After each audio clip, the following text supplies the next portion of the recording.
Les cris sont insoutenables. La douleur vive devant l'image cruelle de ce qui reste du village de Moulay Ibrahim. Le corps d'un homme et celui de sa mère sont sortis des décombres. Ils sont morts, enterrés vivants la nuit du tremblement de terre. Dans la civière de bois repose la tante d'Adil.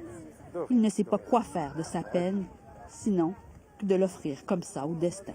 Je sais bien qu'ils vont, Inch'Allah, au paradis. C'est ça. Il est sous le choc, sans mots, sans larmes. Moi, de mon habitude, je pleure à l'intérieur. On nous a demandé de ne pas filmer les morts pour préserver ce qui leur reste d'intimité. Des familles entières et endeuillées, des gens blessés, qui vivent désormais dans la promiscuité et dans la poussière. La destruction est si vaste que la grande majorité des maisons ici sont inhabitables. Et cette région touchée, c'est la vallée de Moulay Ibrahim. Noureddin El-Mellah est un géologue venu constater la désolation. Cette région, du point de vue urbain, c'est une région qui est bâtie d'une façon qui est archaïque. Comme vous allez voir que les maisons sont en argile. Comme tant de villages de la province d'Al-Haouz, ils n'avaient presque qu'aucune chance de résister à ce séisme d'une telle violence. Les gens sont vraiment dans un état psychologique très touché. Ça restera une journée vraiment très gravée dans la mémoire, surtout des enfants.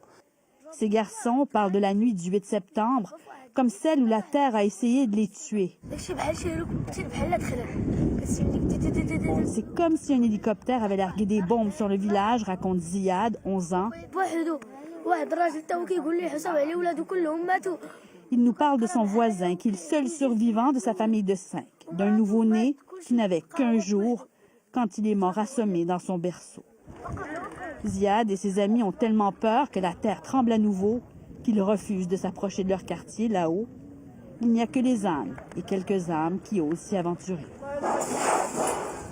Monsieur El Madjoub, comme tout le monde l'appelle, avait une petite épicerie à flanc de montagne. Il ne peut même plus y entrer, chercher de la nourriture. Sa maison était juste à côté.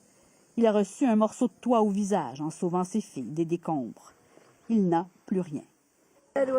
La vie avant le séisme était déjà assez dure pour Youssef et sa sœur Fatima, qui est malade et lourdement handicapée. La vie est aujourd'hui un enfer.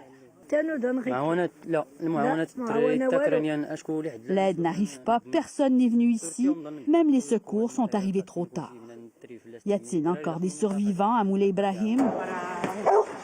Non, selon cette équipe de secouristes espagnols qui plie bagages pour aller vers un autre village. Mais on va essayer de trouver encore des gens survivants. Trouver des morts, malheureusement, c'est pas notre tâche.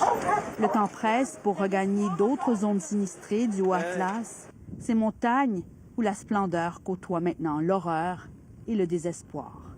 Ici Tamara Alteresco, Radio-Canada, à Moulay Ibrahim, au Maroc.